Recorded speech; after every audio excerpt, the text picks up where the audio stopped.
Hey everyone, welcome back to my channel. Happy New Year. Before we get into it, please subscribe, please comment down below. You know the drill, just press all the happy buttons on the page and let's get started. Happy New Year. But before we fully transition into 2023, we have one more thing to take care of, and that is the best and worst of 2022. Skincare, hair care, makeup. Let's go through it all. I have a list here. I have some products in front of me. I'm going to bring you through the best and the worst products I tried in 2022, and then we are free to try all the new products in 2023 with a fresh slate. Let's just get going with the rapid fire. e.l.f. times Dunkin' Donuts collab. I bought this e.l.f. donut sponge because I love pink donuts and I was really excited. Have not used it since that video. There is absolutely no reason for me to have this sponge. It does not perform better than any other sponge. The material of it is fine. It's just like such a weird shape and it's way too big for my face. It doesn't get in any nooks and crannies where I need it to. It doesn't get under the eyes or around the nose. So it's just like, what's the point of me using it basically? Not really worth the money. At least it was cheap because it's e.l.f. and it's cute, but otherwise not really worth it. If you've ever been on my channel before, you probably know this by now, but I love this foundation. This is the NARS Light Reflecting Foundation. I loved this thing from the second I put it on. It's beautiful. It's super lightweight, but you can build it up to be full coverage. It's pricey. Apparently it has skincare in it so that if you use it every day, you see skincare benefits. I don't use it every single day, so I never saw any. However, that doesn't take away from it being an absolutely beautiful foundation. Do recommend it still. Still my favorite launch probably out of any product the entire year. So yeah, that definitely says a lot if this is my favorite product launch of the entire year. Not just in makeup, not just in foundation, the entire year. Next is the Patrick Ta Double Take Blush Duo. So not that the blush duos were new, but the particular shade that I got was new. I didn't really love it. I didn't love it just because I felt like the color wasn't right for me. I don't think the quality was bad or anything. I actually think that the quality was fantastic. It was very blurring on the skin. It gave a really nice, very natural sheen. I liked it a lot. And you got a powder and a cream. You could layer both either way you wanted. So you could do cream then powder or powder then cream, whatever you wanted.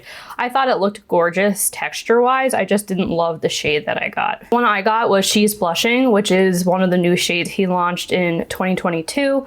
I just would not repurchase that shade. I would rather purchase another shade that is a little bit more different from my skin tone. I like a really pronounced blush, like poppin'. I like a really popping blush, and that one was just a little bit too demure for me. So not Patrick Ta's fault at all. Quality is really nice. Packaging beautiful.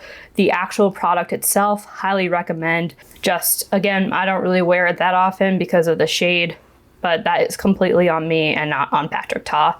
And then the lip gloss, I also got his lip plumping gloss that came out in 2022. It was a nice lip plumping gloss. It wasn't better or worse than any other lip plumping gloss that I've gotten. I didn't see like a huge difference in the size of my lips, but I never really do with plumping glosses. It's kind of hard because they give that tingly feeling and then you're waiting, you're like, oh, I see a difference. I don't see a difference. I do, I don't, I do, I don't. But I mean, it's like every other plumping gloss. It is a little bit expensive. I mean, Patrick Ta is a little bit of an expensive brand, but they weren't bad or anything, the plumping glosses. They were fine, but it was just a normal plumping gloss. Nothing I could rave about, nothing horrible to say about it. It was just like, fine. Let's do a skincare. So I did try the Pharmacy Niacinamide Night Mask. I can't find the container. I think I threw it away because I used the whole thing, but I did try that out. I liked it. I did not see any difference in my skin, both visually or as far as like feeling any different on my skin. However, I'm sure it did something. I mean, it's supposed to like help restore your moisture barrier and just help the health of your skin. I don't know. I don't know if it did anything. It's not like I noticed huge results or anything. I did use the entire thing of it and it felt really nice. I had no irritation.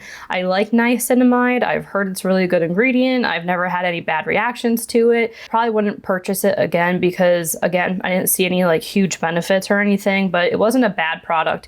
I just didn't visually see anything happen on my face, but that doesn't mean anything wasn't happening or anything good wasn't going on my face. I just didn't visually see it. And I'm a visual person, you know what I mean? So I want to see the changes happening. If I don't see the changes, then I'm probably just not going to repurchase it. I feel like a lot of these things I purchased this year I did not like.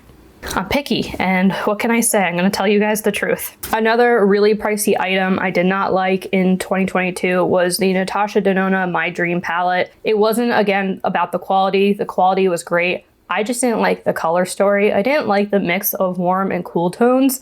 In my opinion, when I get a palette, I'm not the most advanced when it comes to color theory and eyeshadow, and I really just want a palette that's easy. And a lot of the shimmers could not go on top of all of the mattes, and for me it was a little bit confusing because I was trying out all these different looks and they just did not look good together, and a lot of the shimmers were too dark, so there just weren't enough lighter shimmers for me to use. For me, it wasn't worth the price. Natasha Denona is super, super expensive, and I just couldn't get any like daytime, everyday looks out of it that I would want to use it consistently and reach for it on an everyday basis. And if I can't do that, then I don't want to spend like $69 or whatever her prices are on an eyeshadow palette. Quality was beautiful, shimmers were beautiful, mattes were beautiful. I would definitely buy another one of her palettes in the future. I just felt like that particular one, I didn't like the color story. I didn't like the mix of the cool tones and the warm tones. And then I needed some lighter colors, and then the shimmers especially, I just never use dark shimmers. And if I'm gonna be spending that type of money on a palette, I more so want something I'm gonna wear every single day so I get really good use out of it. And that was more of like a nighttime palette to me, and let's be honest, I go out like one time a year. I just don't see myself getting that good of use out of it. There's no question though, the quality is amazing. There's absolutely nothing wrong with it. It's a fantastic palette if you're okay with the color story and the tones and the depth of the colors. Something that I did like this year was the Kosas Take the Sight Home. So I don't know if this was new in 2022, but that's when I got it and that's when I saw it. You could actually go to the Kosas website, pay $35, get a sample for a lot of different products on the Kosas website, try them all out, and then you get that $35 to spend on a full-size product from the website. I thought this was a great idea. I don't know why more brands don't do this, because you can pick out your shade with minimal waste for all these different products. See if you like products with minimal waste, you know, you're not gonna be like returning things. It was just like a really great sampler set. I tried a lot of things I never would have tried otherwise, never would have thought that I even wanted. And I probably ended up buying more than I would have otherwise. So I think on Kosas's end, it was a great idea because people probably spend more money and buy more things than they otherwise would have. And on the consumer end, it is great because you get to really, really shade match yourself as well as you possibly can. You get to do it in the comfort of your own home. It's sanitary. You don't have to use wands and brushes that have been on other people's faces, and the shades aren't sold out or anything. So it's not like you go to Sephora and your shade is sold out. That always was happening with me with Kosas because it's so popular. When I go to the stores, everything is always sold out in the shade that I think I would be. So I thought this was a great idea. I really liked a lot of the Kosas products I've tried. I even tried the deodorant, which I think I have in here. Even the natural deodorant that they sent in the kit, which I never thought I would use, this actually even works, and natural deodorant typically doesn't work for me. And I have the concealer, I have the Cloud Set powders, I have a lot of things from Kosas now that I otherwise never would have bought. I like the products, I like the concept of the Take the Sight Home, I liked everything about it. Another kit that I got was the Sephora Curly Hair Favorites. Again, I don't know if this came out in 2022, but that's when I first saw it and that's when I bought it. This was a kit for around $30 with all these different curly hair products from Sephora in all these like different travel size or tester sizes. Look, it was $30 and you did get a good amount of products in it to try out. So I wouldn't say I regret trying it, but I ended up not loving a lot of the things. A lot of the things were fine, but not things that I would purchase in the full size. I don't think that there's actually anything I would purchase in the full size from the kit, so that's not great. And the only thing that I would purchase in the full size is super expensive, so I would just never spend that much money on like one item. And then for $30, there are a lot of things that you can buy from Sephora in a full size version of whatever hair care product you want. So I don't know if it was necessarily worth it or not. I probably would not buy it again. I probably would not recommend buying it at all. I'm not upset that I tried it or that I bought it. I was really excited. I bought it in the spring and I still have a good amount of the products left. So if that gives you any idea, I still have a ways to go to get through everything. Up next, I have the Tarte Maracuja Lip Balm, and these have a little clicker on the end. You can get the lip plumping one. There's also like a lipstick one. This is the balm one, but it does have coverage in it. So it's like a balm that provides hydration, but also color. And I love this thing. I thought it was just like super hyped up on TikTok, and I waited a bit to get it because I was like, it's one of those just hyped up on the internet. It's not going to be that good, blah, blah, blah. And then I got it during holiday sale time. So this originally retails for $21. I got it for $11. So I was like, okay, $21 for a lip product is a little much, but $11, not so bad. Got it for the $11 and I love it. I think it's beautiful. A lot of people say that their clickers break.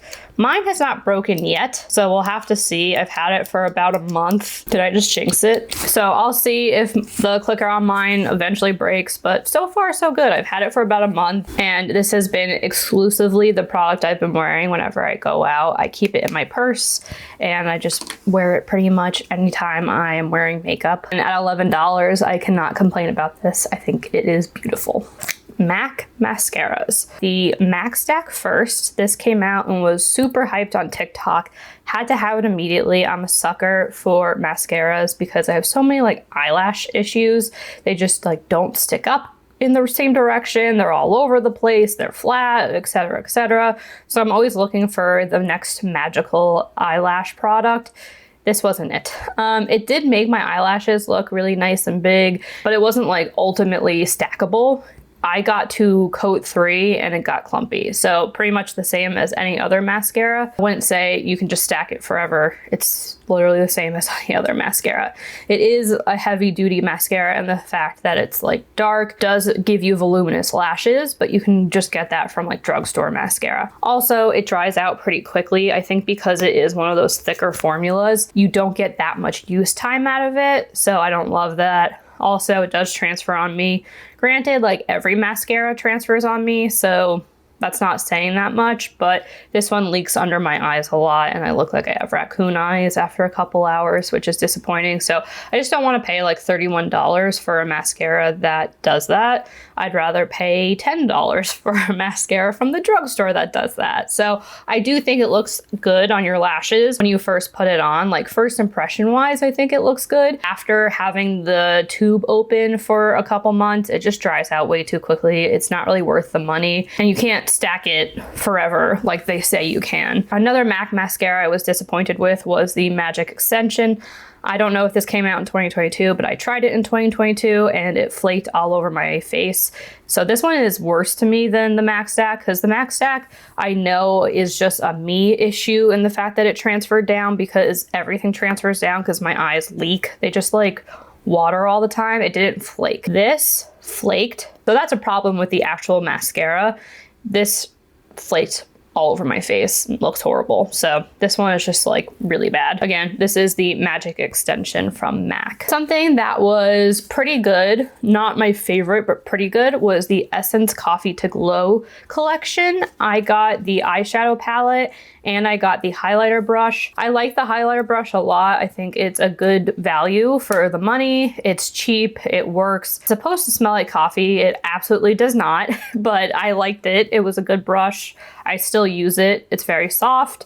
The eyeshadow palette, I really, really liked the mattes. I still do. I still use it. It's like a great little travel palette. There's definitely a lot left to be desired with the shimmers. They're not as shimmery as I would like. It doesn't matter if I use my finger or a brush or if I wet my brush. They just don't look fantastic. They're not super bright.